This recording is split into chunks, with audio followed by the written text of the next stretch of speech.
Good evening. Welcome to Star Talk. I'm Ken Eccles, and we're happy to have you with us on the program tonight. We'd love to hear from you. As always, we have the phone number up there that you can call, and we have that email address, keneckleslive@gmail.com. So we hope you will take advantage.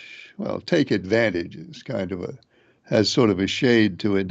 We hope you will avail yourself of one of those opportunities to take part in the program, either by phone or by email. I have some picks that have been added for Phoenix, have been entered into the great book. And the ones that have come in since last night are thus. Well, we'll get to that in just a second. Hello, caller. You're on the air. Go ahead, please. Hey kid, how you doing, buddy? Good. How are you tonight? I'm doing all right. I just thought I think I'm gonna take you know who this is, don't you? This is Early Bird. Yeah, I'm gonna take I think I'm gonna take I think I'm gonna take Cal Lawson. Okay, Early Bird takes the 5 for Phoenix. It's in the book. Yeah. Okay, and I want to ask you something about that space station up there. I Yeah, wonder if it's cold up there. not inside. It's cold outside, but no, the It's the cold. space station inside they have climate control inside. I don't know exactly what the temperature is in there, but it's livable. So so I they're wonder, I okay. wonder how I wonder how cold it is on the outside of the place. Oh my goodness. Right offhand, I wouldn't be able to say. It's real. It's way below zero. It is. I Oh was yeah. wondering why they put them big, thick suits on when they go out there on that spacewalk and stuff. They got them big, thick uniforms on. Yeah, because once you're outside of the Earth's atmosphere, it gets real cold real quick. Oh, okay. I was wondering about how they stayed, if it was cold up there, and if it was, how they stayed warm and what kept them warm. Well, they of course have battery power, the solar batteries that are constantly recharged by the sun, we hope, and that keeps them Okay. warm inside. Yeah. You go watch it Trump tonight? Well, yeah, I will. It's the I State of the am too. Union, so I'll watch and see what he has to say. I am too. I seen somewhere on TV they was having a fight over there at one of them parliaments over there where they throwing smoke bombs and everything, having a fight. Smoke bombs in Parliament? Yeah, yeah, somewhere over I forgot where it said on the news where it was at, but they had smoke bombs and somebody got hurt pretty bad. Oh no. It was like it was like what we have at the White House. When it like the dressing the what they're going to do tonight, but. It was something on the news today. Oh boy, they had a big ruckus. Well, I didn't see that, but thank goodness. I mean, our Congress gets a little loud sometime, but thank goodness they're not throwing smoke bombs at each other. They had two, but one was red and one was black. My goodness, I need to look that up. Yeah, it was on. I forgot where it was at. I wish I could think where it was at, but I can't think yet. But anyway, I just wanted to know. I'll take Kyle Lawson. Is that who I took? Did it? Kyle? That's you got him, Kyle Yep. Larson. That's who I. Huh? Kyle Larson. That's who you got.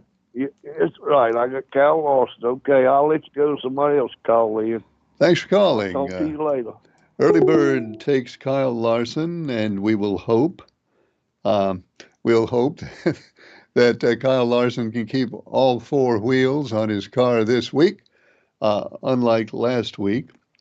So that's Early Bird with the 5. Mr. Leaksville has taken the 24. What else came in since last night? Captain Midnight has the 20. The Lady in Black has the 5. Her and Early Bird with the 5. Mr. NASCAR takes the 12. Pretty Man, and we have a we have an issue with Pretty Man. Pretty Man thinks he has the 12, but he doesn't because he took the 12 last week. Hello, caller. You're on the air. Go ahead, please. Hey, Ken, it's Mark Madan. Hey, Mark. How are you? Okay, how you doing? I'm doing good. Thank you. That's good. Has Charles and Daniel called in yet? No, he hasn't called yet. Okay. Well, I was going to remind him of the Masked Singer tomorrow night, 8 p.m. on Channel 8. I will remind Fox him. 8. I'll remind him when I talk to him. 8 o'clock tomorrow night. Yeah. They said somebody was going to release the Jeffrey Epstein files. What do you think about that? Well, they did release the Jeffrey Epstein files, and it didn't amount to a whole lot. It's pretty heavily redacted. A lot of names are blotted out, primarily the names of victims of Epstein, and there's certainly good reason for that. But so far, the people who have read the Epstein files say they haven't found anything remarkable in there, at least not yet. Yeah. They were supposed to get thousands and thousands of papers from the FBI. Did they ever get that from them? Well, if you're talking about the Epstein files, that's where they came from. The FBI had the records. And again, I don't know if anybody's been through all of it yet, but so far there hasn't been much to it. Oh, okay. And then you got P. Diddy or Diddy doing about the same he did, but that's probably a whole lot of other people doing stuff like P. Diddy and Jeffrey Epstein, but they haven't got caught yet. Well, Mark, it's sad to say that you're right about. There are people who haven't been caught yet, and let's hope they all get caught. Yeah. Okay. Thanks, Ken. Thank you, Mark. Appreciate it. Mark reminding Charles about the Masked Singer tomorrow night. Where were? Oh yeah, Pretty Man has attempted to take the 12 last week, but he's attempting to take the 12 this week, but he took the 12 last week, so he's not going to be able to do that.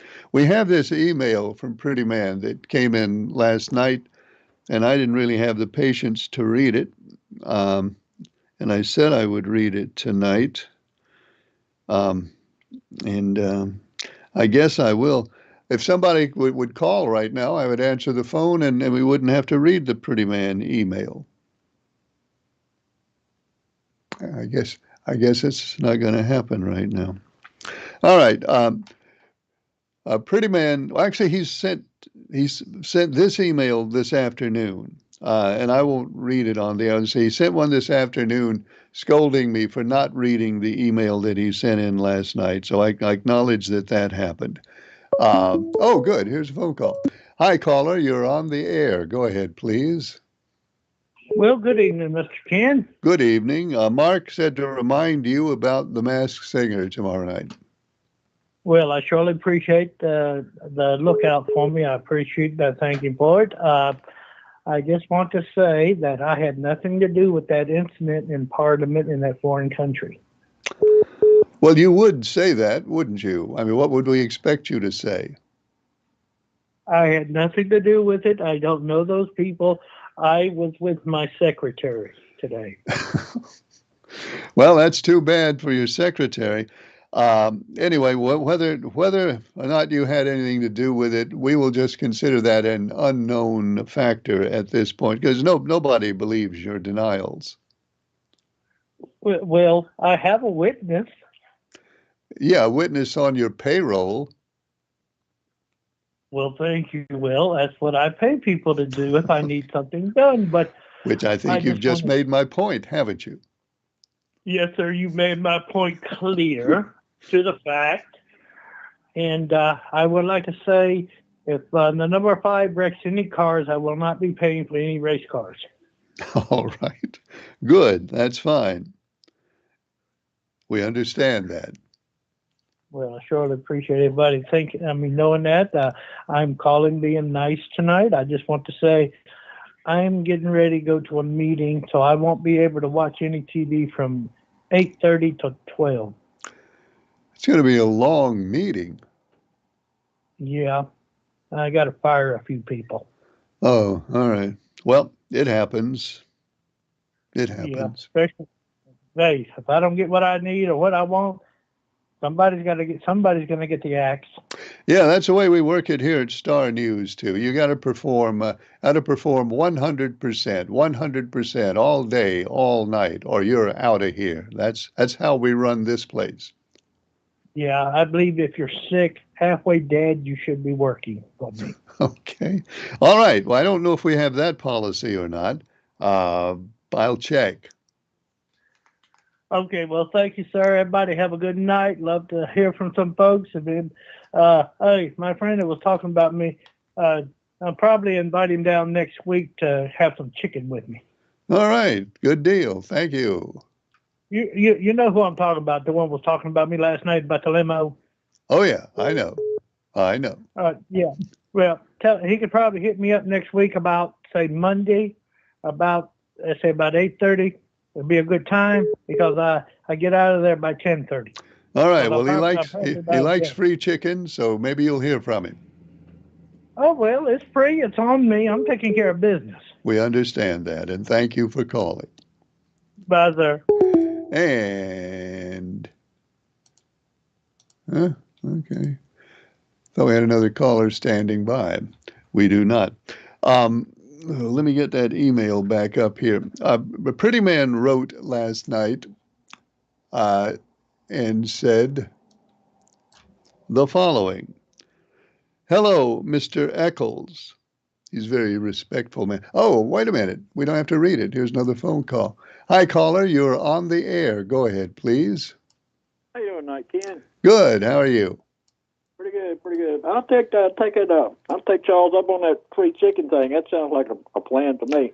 You should not turn down free chicken. Chicken is expensive these days. It sure is, Ken. It looks like it's going to get a little higher too. Well, that's what the USDA tells us. Yeah, yeah. I'm glad to see you and Trump got that routine worked out where you could have your show tonight before his started today. I'm glad y'all got that worked out because I'm interested in both of you.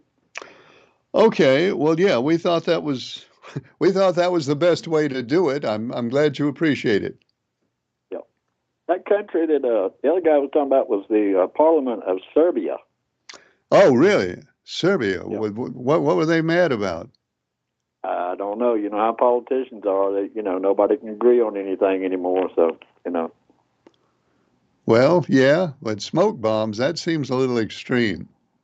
It is. But, I'm just glad it wasn't hand grenades and that kind of stuff. But who knows what's going to come out with politics anymore? You just never know.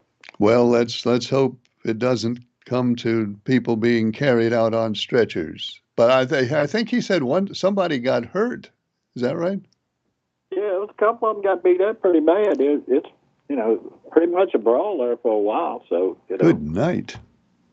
Yeah.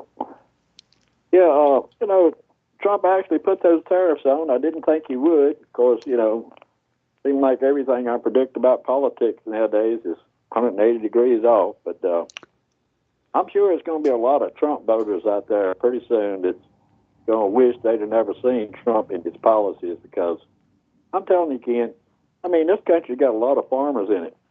And just think what that's going to do to their benefits. If you raise crops and you have nobody to sell them to or reduce product sales, that's going to really hurt them. And not only that, the equipment that they use, there's going to be tariffs on the metal and the fuel and everything they use too. So it's just going to be a real mess, man. Well, China announced today, and of course this is how these things work, and it's not a big surprise. China announced today that it is going to stop buying a certain quantity. I don't know exactly how much. It's going to cut off a lot of the soybeans that it buys from U.S. farmers, and China announced also that they're going to cut back on timber imports from the United States. Now, they had an interesting story to go along with it. They said that they're cutting the timber imports because they're seeing a lot of worms in U.S. timber. And then they said there's something wrong with the soybeans is why they're cutting those. Of course, I don't think anybody will believe that. But be that as it may, they are cutting off a large amount of those imports. And also, the president announced yesterday, I read the story today, that he's going to put tariffs on agricultural products that farmers export, which I had not heard of this one before. But when U.S. farmers export something now, they're going to have to pay a tariff on what they export. And the farmers' organizations are all up in arms about that one today. Yeah, it don't surprise me, Ken. I heard the guy from Canada talking tonight from Ontario, and man, they're not playing any games with Trump either. I mean, they're going to put tariffs on their stuff too. And I didn't realize this till tonight, that a lot of New York and Michigan and Minnesota, places like that, they send a lot of electricity to the United States. Yeah, the people in the northern parts of those states get a whole lot of power from Canada, but they're going to have to pay tariffs on that. Yeah, I mean, he's talking about a 25% tariff on electricity coming to the United States, and like electricity is not high enough anyway, and especially as cold as it is up there. I mean, it's going to be really hard on those folks. Now, the Canadians have said, and I don't think they'll do this. I really don't think they'll do this, but they have said they might cut back the amount of power they send across the border to Americans. Seems to me that wouldn't be in their interest to do it, but it's something they've said. Yeah, well, the guy was serious tonight. He said he hates to do it to all the Americans. He said he's only mad at one person in the United States, and that's Trump. He said he hates to have to do what he's got to do, but he's got to do what he's got to do. Well, I mean, that's what a trade war looks like. We've seen trade wars before, and that's how they work. Yeah, and look at, we was talking about automobiles last night. The prices of them going up. Well, that's a no-brainer too, because look at Japan. I mean, without tariffs on Japan, they're going to start selling more Toyotas and Nissans and Hondas and those kind of cars, and they'll be cheaper than the American-made vehicles, so-called American-made. But people will be buying more imports than they are American-made. So is that a no-brainer or what? Well, I don't know. We also don't know what may or may not happen with tariffs on Japan. Again, it's all unpredictable. One advantage we do have, especially with Canada, and to a lesser extent with Mexico, is our economy is probably 3 times the size of Mexico's economy, and closer to 8 or 9 times the size of Canada's economy. So in the long run, we're going to have an advantage as far as imports and exports go. That doesn't mean our prices won't go up, because they will. But we'd be able to hold out in a trade war longer than either of them would be able to. But we're just speculating now about how long it'll go and what direction it'll go in. We'll see. Well, Ken, down here where I live in my neighborhood, the place is just loaded up with Trump and Vance signs. But I got a feeling tomorrow you're going to be seeing less and less and less of them after these tariffs kick in. So just the way it is. Thanks for calling. Thank you. Good night. Phone line is open up there. You can email us at keneccleslive@gmail.com is the email if you'd like to take part in the program tonight. So Pretty Man says, I protest because I gave you 2 drivers' numbers last week, and you threw out the first number that I gave you and used the second number. I meant for you to keep both numbers and then give me the points of the driver that had the best finish in the race. That's not how it works, Pretty Man. Not how it works. Hello, caller. You're on the air. Go ahead, please. Yes, good evening to you, Ken. Good evening. Quick question. When I call in, do you have a caller ID that pops up my phone number? Yes. Write it down. Okay. Hang on. Can't see it very well from here. All right. Okay. I wrote it down. If Mr. Briscoe calls back this evening and he would like to give me a call, figure a way to get my phone number to him. All right. I will. I'll figure a way to do it. Thank you so much. I appreciate that. Okay. Anything else? You know, I just don't want to throw it out over the air if I don't have to. I'm No. willing to, but I really don't want to. I don't recommend that. Right. Just another thought in regards to your previous conversation about the economy. Right. There's another thought that I think people need to consider also. Another part of this is I'm a shareholder. I have, a significant portfolio. Let's put it that way. Mm-hmm. I can tell you this much. As a shareholder, I'm not about to let my profits go down because of some loudmouth president of the United States. Well, the stock market has been down a couple of days in a row, and the stock market generally does not like a trade war. That's right. In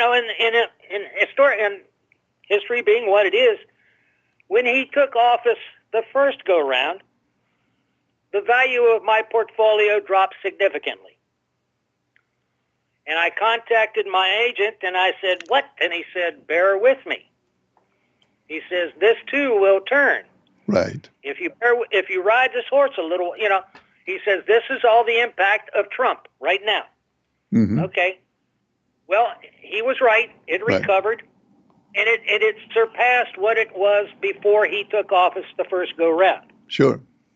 Now, I know that the stock market is taking a hit right now.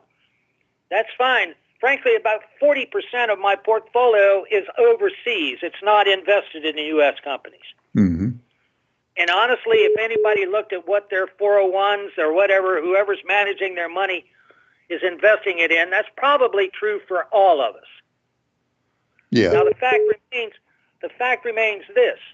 At the end of the day, as a shareholder in some corporations, I say to my board and my CEO, I don't want my profit margin going down because the price is going up.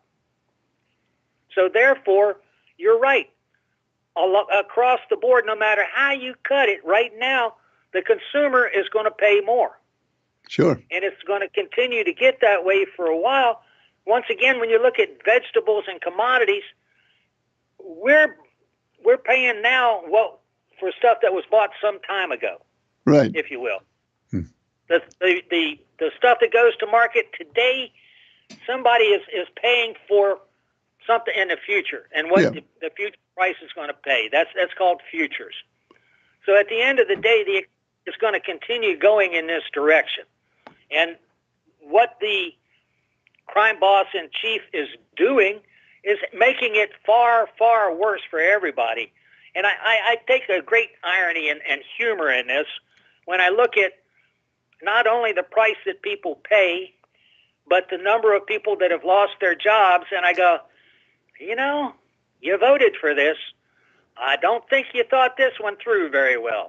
But anyway, Ken, enough editorial for me. I hope you have a good evening, and I'll shut up so you guys can go back to talking about racing. And by the way, I stalled you long enough. You don't have to read that memo, that email sooner or later. Okay. Thank you. Thank you for buying me at least a few minutes. Phone line is open at the number. Email is keneccleslive@gmail.com. And then Pretty Man goes on to say, first he gave me two numbers last week, and he wanted me to write them both down, and then he wanted me to give him the points of the car that had the best finish of the two that he gave me, which of course is not how it was. I mean, why not just take the whole field and then take the points of the car that finishes best? So no, Pretty Man, you can't do that. And also the one you ended up with last week was the 12, and now you're trying to take the 12 again this week. You can't do that either. So what you're going to have to do, pretty man, is come up with a number that is not the 12 and give me that. One number. You don't get to pick two and then go with the best one. Give me one, and it can't be the 12. And thank you very much, pretty man, for your kind cooperation in this matter. So that takes care of that, at least until he emails again. Somebody wanted to know today about back to, I mentioned this a couple of minutes ago in the phone call. Somebody wanted to know how tariffs on exports works. He said, I've never heard of tariffs, a country putting tariffs on exports. How does that even work? Well, my understanding of it is when farmers export a crop, crops are exported through companies that buy up American agricultural products and then sell them overseas. So my understanding of it is that the company that buys up the agricultural products to export them will have to pay the government a tariff on what they export. I don't know how else it could work, really. Hello, caller. You're on the air. Go ahead, please. Yes, Ken. How you tonight? Okay. How are you? Yes, Ken. That's a two-edged sword when we are paying for tariffs that's exported and imported. Yeah, that's kind of complicated. Honestly, I don't think I remember us doing tariffs on exports before. I mean, I'm sure it's happened, but I don't have an exact recollection of it. I can't remember also because I think the leaders were afraid to hit the country with a double punch, two punches like that, Well, I mean, I really don't know enough to say any more about it than what I've already said. Yeah. Again, it's Yeah. kind of a new one on me. Yeah, and look, I got a quick statement, and it's under the time constraint. But I'd like to mention something that we hadn't been brought up yet. Our government is going to start a crypto reserve. Now, to carefully explain, our government will buy cryptocurrency from millionaires and billionaires to build a government reserve with our taxpayers paying for it, And now we, the people, will benefit nothing from this reserve, but the rich will make a huge profit from the crypto that they will sell to our government. Now, even the president's wife has bought huge amount of cryptocurrency, which she can now sell to her husband's government. Well, now, okay, you go ahead and finish, and then I'll go. Okay, crypto reserve is not needed when we already have a gold reserve and silver to back up our currency, and gold reserve is recognized worldwide. And while everyday prices soar to new heights and going higher after the tariff, they continue to find ways to make the rich richer. And lastly, 12,000 people turn 65 each day in our country. And Elon Musk called Social Security the greatest Ponzi scheme that he had ever seen. And he's looking at Medicaid and see anything that cuts to Medicaid and all could affect payments to nursing homes. And can the families pay the difference or bring mom and pop home to serve them themselves? So these are things that most America haven't looked at closely yet, but those are things that benefit us a great deal. Well, Go ahead. getting back to the cryptocurrency for a second, Uh-huh. what they're talking about is making a sovereign wealth fund, which Yeah. the U.S. has never had. Some countries do have them, and basing a sovereign wealth fund on cryptocurrency. Now, we could benefit from that. I mean, I can't just flatly state we won't benefit from that. We could benefit from that if the cryptocurrency goes up in value. If that happened, then we'd have a source of money to do things like pay down the national debt and other stuff if the cryptocurrency goes up in value. If the How many cryptocurrency if the ordinary? How many? cryptocurrency if the cryptocurrency goes down in value, then we get hurt pretty seriously. Okay. So How I guess many it's a question of ordinary? okay, go ahead. How many ordinary people like you and I and all will take the risk buying cryptocurrency? Because one on your show before one night we discussed the risk of Yeah. cryptocurrency, how risky it is. Yeah. It's a roll of the dice. I can only speak for myself. I wouldn't buy it Yeah, because I don't have any confidence in it. But it's neither do I. possible. If we're just going to look at what things are possible, it's possible that we could do very well or do very badly with it, Right, with it as a sovereign wealth fund. right. Well, I agree, but like all the conversation I had, most people say that they wouldn't invest in the crypto because it's too risky, you know. Right. And I understand why people would say that. Right. And speaking of risk, let me have number 5 for this week, please. I Five. think he, I That's think he's gonna make a comeback because of what happened to him last week. He had a accident and he had, his crew and everything, but I think he got some lug locks and he gonna keep them wheels on and he gonna run them off the car oh, and good. Well, tip a thank you. flag. It's in the Okay. book, number 5. All right. Thanks for Ken. calling. Hello. And hello, you're on the air. Go ahead, please. How you doing, Mr. Eccles? Good. How are you? All right, I have a question. Okay. I was just thinking when the last gentleman was talking, about, when we say generically, the rich get richer.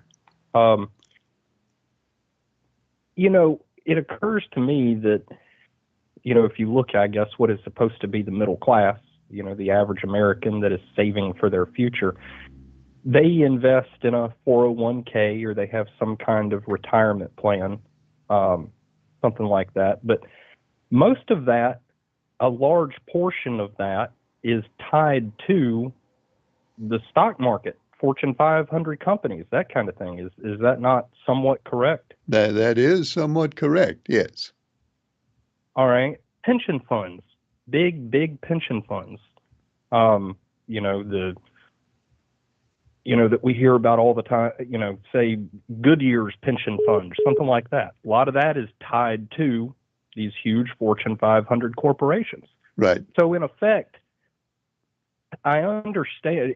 Don't get me wrong.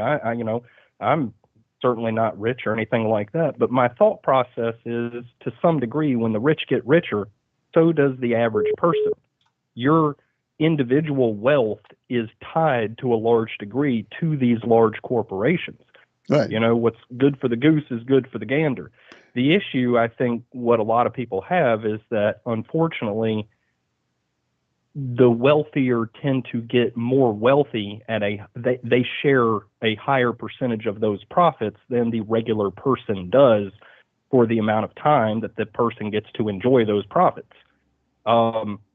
And then I'll mention something about crypto too. Crypto is a big risk. But at the same time, that's why the large profits are available, because it is a risky venture. At the point that it's not risky anymore, that you can just say you're going to invest in Microsoft, that seems like a safe bet. Well, you certainly can't make as much in Microsoft. Say you had $100,000 to, let's say you had $500 to invest. You know, your ability to make a higher profit from crypto is certainly, the potential is there, but it's certainly safer to invest in a known commodity. Right. But risk and reward go in the same direction. That's the point. But at the same time, crypto is certainly, I would say, okay, let's use one that everybody knows, which is Bitcoin. That's considered the safest, I guess. Well, 10 years ago, that was certainly risky. 5 years ago, it was risky. It's still risky, but it's less risky. So you look 10 years down the road, 20 years down the road. And America, whether you agree with these reserves or not, I think that if you don't try to get in on the future, you risk being left behind. And I'll make one more comment and I'll go. I think my time is almost up here. The Sovereign Wealth Fund, I think we have no choice but to do that. If you look at what Saudi Arabia has done with their sovereign wealth fund, you're talking about billions and billions and billions of dollars. Just in the last 5 years, they have made a huge cultural impact. Their footprint is in multiple countries. And if we don't do the same thing, we risk being losing, I guess, our influence, which is part of what makes America as strong as it is. So anyways, I'll listen to your comments, Mr. Eccles. I appreciate the time. All right. Well, thanks for calling. I don't know how many countries have sovereign wealth funds. Saudi Arabia, as he mentioned, I know Norway has a pretty significant sovereign wealth fund, and a nation can benefit greatly from a sovereign wealth fund. Basically what it is, it's like the country buys stocks and money markets and maybe Bitcoin. It's an investment by a country with the expectation that they will gain interest and dividends and returns on that investment, a lot like a stock market investor, and make a big profit from it. So it can be a very beneficial thing if it's managed well. Hello, caller. You're on the air. Go ahead, please. Good evening, Ken. How are you tonight? I'm good. How are you? All right, thank you. You didn't finish telling the liberal about one of his questions. Which one? Well, maybe it wasn't a question, but he doesn't evidently realize we don't have a gold reserve anymore. Well, of course, the gold reserve doesn't back up our currency in any event, and it hasn't for a very long time. That stopped in 71, wasn't it? Well, we went off the gold standard in 1933. That article I sent you. I'm sorry, what was that? Did you look up that article that I sent you? About the gold standard. Yeah, the gold standard. Yeah, I did. But we actually went off it in 1933, though. Yeah, but I can remember when there was gold in Fort Knox, and you can too. And then I can remember when there wasn't. Well, I don't know for sure that there isn't. Well, I can't say for sure. I hadn't peeked in the window or nothing, you know. Yeah. But and I've always been told many years, ain't no gold left there because our money's not backed by our gold. Well, even if what we had is still there, it's not anywhere near enough to back our currency anymore. Exactly, yeah. Exactly. So either way, our currency is not really backed up by gold. Right. Well, it used to be, though. Used to be, yeah. Yeah. I guess, I don't know if you got my email or not, my choice of who I was taking tonight. Which address did you use? The new one. All right, hang on here. Let me look. I don't. Oh, wait, it just popped up just as we were speaking. The 24. Mr. Draper has the 24. Yeah, So it's in there. that'll work for me. All right, you got it. All right. I was watching Fox yesterday evening Okay. when Trump come on and told about the Japanese billionaire that's investing $100 billion in building the strongest, smallest microchips that can even be made. Okay. Don't you mean Taiwan? Yes, I'm sorry. What did I say? You Japan? said Japan. Oh, because they look the same, But, Okay. All right. Well, it's Taiwan. Yeah. Yeah, $100 billion and going to be a whole bunch of jobs. And then the other guy, he was from Japan, is going to invest $500 billion, isn't he? His name escapes me. I don't know what he's going to do. He was one time before he was going to invest Right. 500 billion in Wisconsin, but he never did it. Yeah. Maybe he'll do it this time. Trump is trying to keep our stuff here. If people are going to grow stuff on our land and sell it to people overseas when we have people here that need it, well, I guess they're going to pay the price to get it sent over there. Here's what the farmers say. This is what the farmers organization said today. It said that they are growing a whole lot more than they can sell in this country. I'm just telling you what they said. They said they're growing a whole lot more than they can sell in this country, and they sell their excess overseas. And in some cases, they say that's what keeps them in business. And they say if they can't sell that excess overseas, a lot of them will have to just get out of farming. So I can't vouch for that, but that's what they said. Wow, it's kind of heavy duty because I know a whole lot of people that go without because they can't get. Well, yeah, unfortunately, I do know that there are such people. I don't know if that's because there's not enough or because some folks, unfortunately, just can't afford to buy it.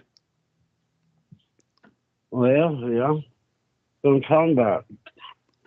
I got a friend who sent me a picture one night, and it was about 30 gallons of unopened milk in a dumpster behind a Dollar General somewhere in Madison or Stoneville, but they all throw it away on the due date.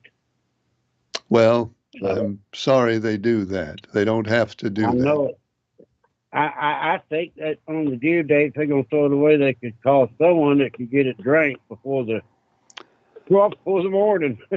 Well, and it's not unusable on that date either. Exactly. But it's unusable to sell it.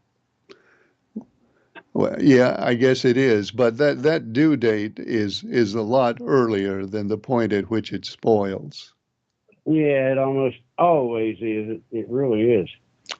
So okay. All right, Ken. Have a good night, buddy. Good to talk to you. Okay, thanks for calling. So Mr. Draper has the 24, and I just had a whole raft of emails pop up all at once, including this one. This is Citizen D, and I have my pick ready for this week. Please put in the great book Joey Logano for this week. All right, before I read the rest, you write that down. Citizen D has the 22 and goes on to say, hopefully the tariffs will bring more jobs back to the USA. And yes, prices may go up, but I found the cheapest gas today that I've seen since Trump was in office of $2.43 at the Murphy Gas in front of Walmart in High Point. The Speedway next door was $2.45. Both these stores were $2.73 and $2.75 last week when I filled up. Okay, that's interesting information. 245, 243. That's not bad. And it reminds me of something else somebody asked me this afternoon to look up, and I had completely forgotten it until I got that email.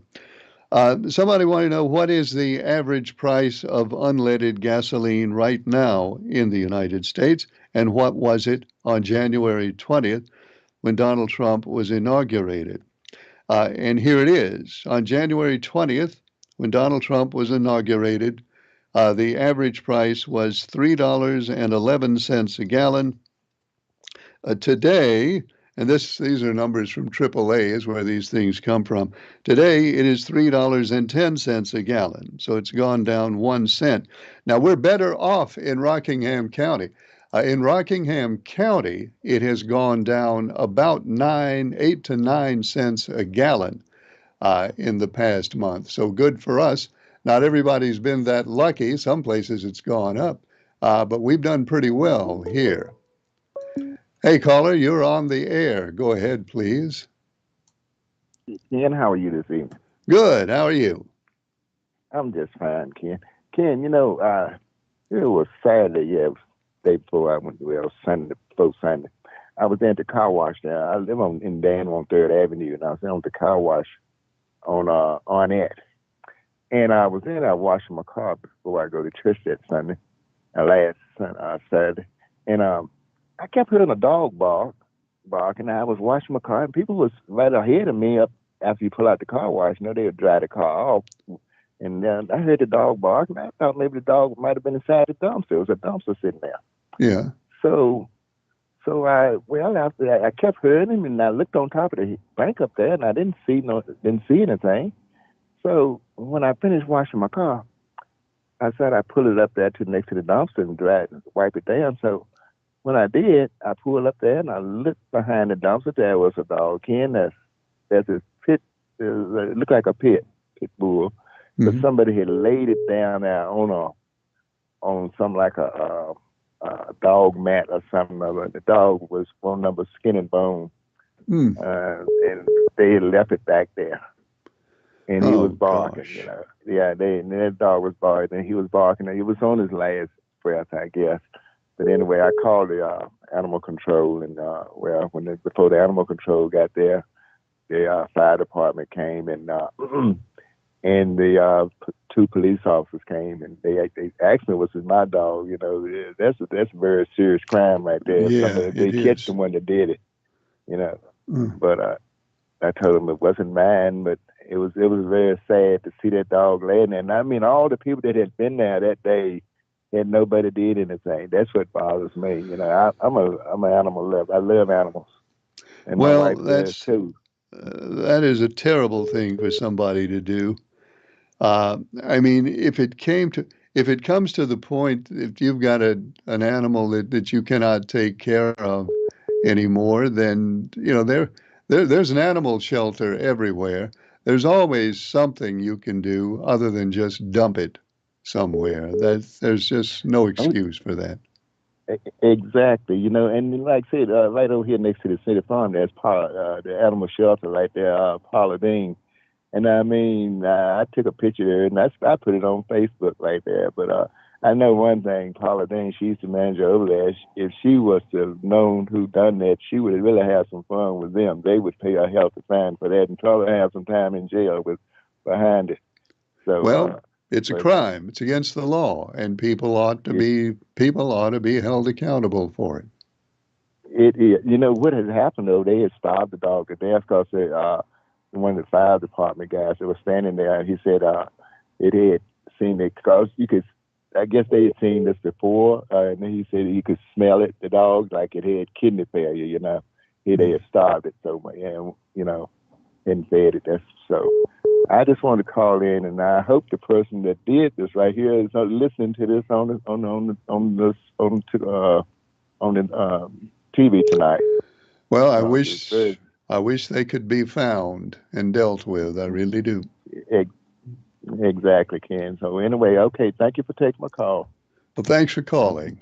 We appreciate it. We got just a couple of minutes left here, and I think I have another.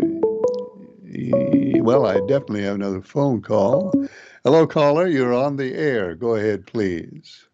Thank you, Kim, for taking my call. This is Nice Guy. Yeah. Put me down for Bush. A Nice Guy, Kyle Busch for Phoenix. Yes. Okay, it's in the book. Okay. Thought I wasn't going to get into you. Well, you made it. Bye. Thanks for calling. So we'll add Nice Guy with the number 8 for Phoenix. And was there another email here? Hang on. Might have been another email. Or there might not have been another email.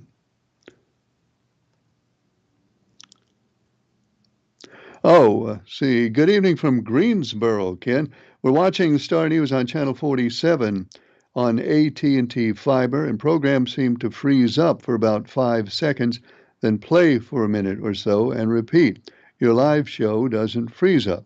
Please do me a huge favor and say hi to my wife, Ginger. She loves your program. Hi, Ginger. Thank you for watching. And that's all the time we have for Star Talk tonight. We're on the air Mondays, Tuesdays, and Wednesdays. Hope you'll join us next time. Thanks for watching. I'm Ken Eccles.